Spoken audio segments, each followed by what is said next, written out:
Ollivander only trusted 3 cores. Everyone else in the wizarding world was busy getting creative.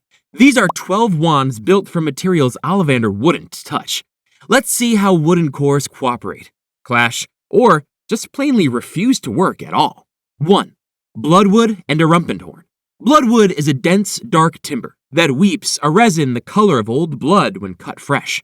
Most wand makers wait a decade for it to stop doing that before touching it.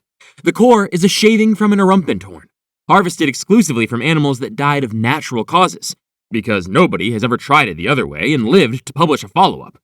Erumpent horn is so volatile that a few drops in a potion cause spontaneous explosions. But Bloodwood's resin has a documented dampening effect, so the pairing comes out merely forceful instead of catastrophic. These wands have no patience for subtlety. They want big, committed spellwork, and will straight up refuse to fire for a hesitant caster. One dueling instructor's Bloodwood and Erumpent wand reportedly put a target dummy through a stone wall on the first day of every new class, on purpose as a teaching tool. 2. Sandalwood and Diricawl Feather. Sandalwood is pale, faintly fragrant, and associated with mental clarity. Its core comes from a Diricawl, the flightless bird whose entire defense strategy is vanishing into thin air the instant it's threatened, which makes collecting a feather logistically painful, since you can only get one during a molt. The resulting wand shows a strong bias toward evasive and apparition-adjacent magic, and owners describe it flinching a fraction of a second before they consciously decide to dodge. Normally, a calm wood smooths out a flighty core's edge. Here, it does the opposite and sharpens the reflex. Quidditch referee, a profession that requires being both unremarkable and impossible to corner, reportedly went an entire multi-decade career without being successfully hexed mid-match. 3. Ironwood and Nundu Whisker. Ironwood is so dense, a full-length wand feels more like a dagger, which is exactly why it's rarely used on unpracticed hands. Its core is a single whisker shed naturally by a Nundu, one of the only Nundu materials any wand maker has dared use, since almost nothing survives close enough contact to take anything else. This is, on record, the hardest pairing on the list to be chosen by. Most people who try one get flatly ignored, sometimes for years. It's one of the few woods heavy enough to anchor a core this potent.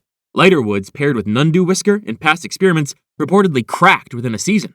One is sitting in a private collection with a note that none of its 3 previous owners ever managed to cast a single spell with it. 4. Driftwood and Merpeople Scale. Driftwood isn't grown.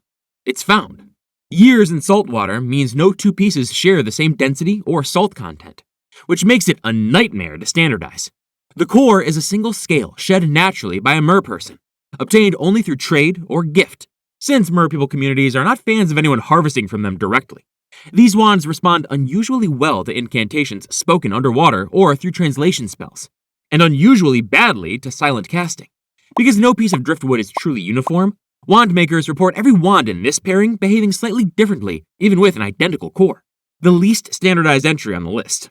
A retired ministry liaison to an underwater settlement kept hers for 40 years because, as she put it was the only wand that ever bothered translating an apology properly. 5.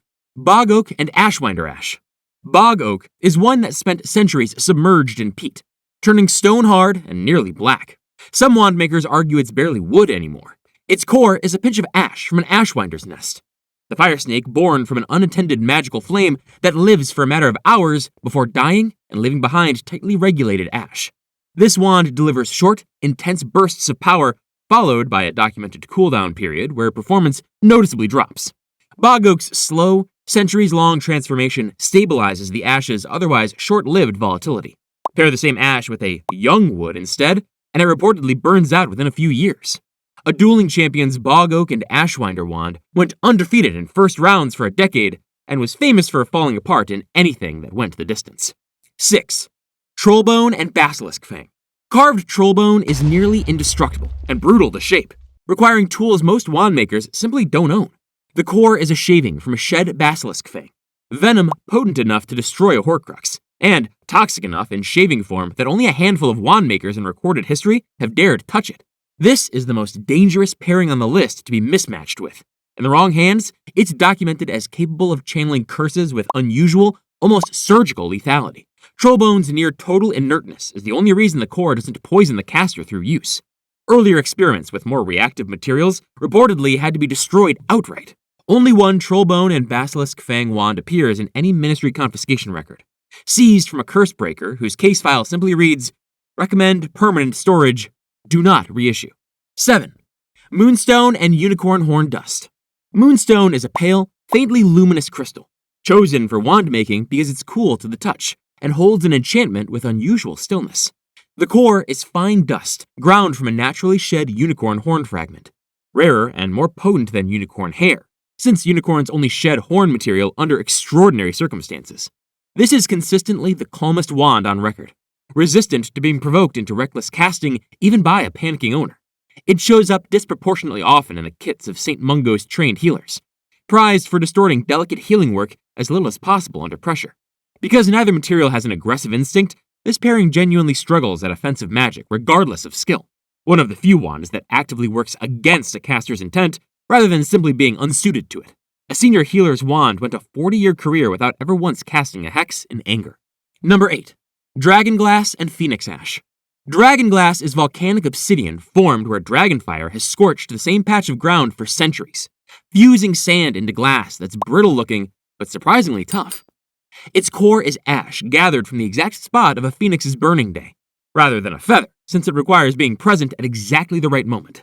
These wands are unusually attuned to renewal, with several accounts describing better performance on a caster's second attempt at a spell than the first.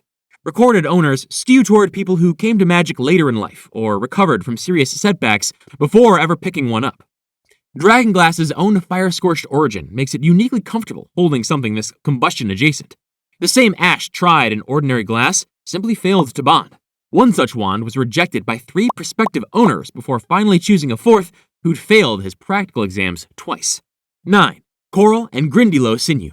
Red sea coral has to be carved underwater or in a heavily humidified workshop, since it cracks if it dries out too fast. One of the few wand-making materials that actively fights the process of being made. Its core is sinew from a grindylow, the small, horned water demon known for an aggressive, grasping temperament and considered unpleasant to work with by reputation alone. These wands are grasping in a documented, near-literal sense. Several accounts describe them performing markedly worse in anyone's hand but their bonded owners. Coral's constant moisture need seems to keep the sinew content. Let the coral dry out, and the wand reportedly turns noticeably more aggressive, mirroring a grindylow deprived of water. A vault curator kept his in a jar of water overnight before every shift, insisting it was procedure, not superstition. 10. Alchemy Eggshell and Runespoor Fang. A fragment of shed alchemy eggshell is naturally silver and physically shifts weight depending on what's needed of it. Wand makers describe it as almost unnervingly cooperative to carve.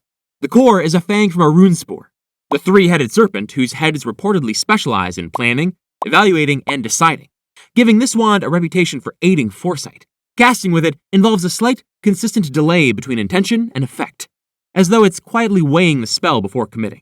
Infuriating for anyone who wants an instant response. The eggshell's weight-shifting property is believed to physically echo the runespoor's 3-part decision process, which is why the delay shows up more strongly here than in any comparable pairing.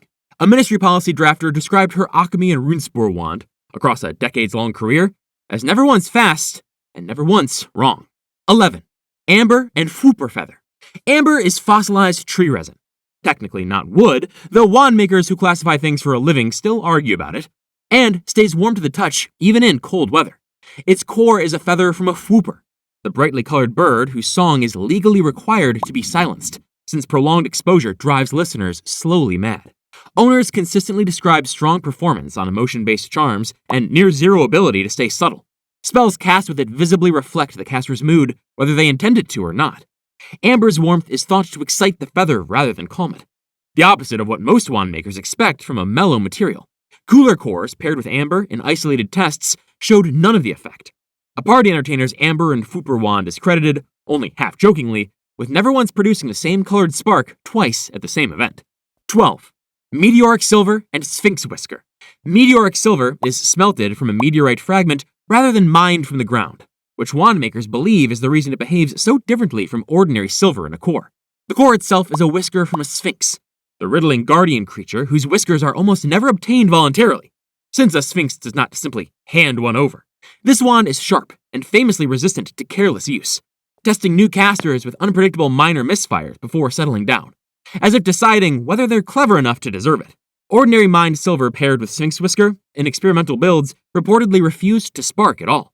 suggesting the Whisker demands an equally non-terrestrial partner. An aura renowned for cracking unsolvable cases would never explain how she obtained hers, only that it had asked her a question first.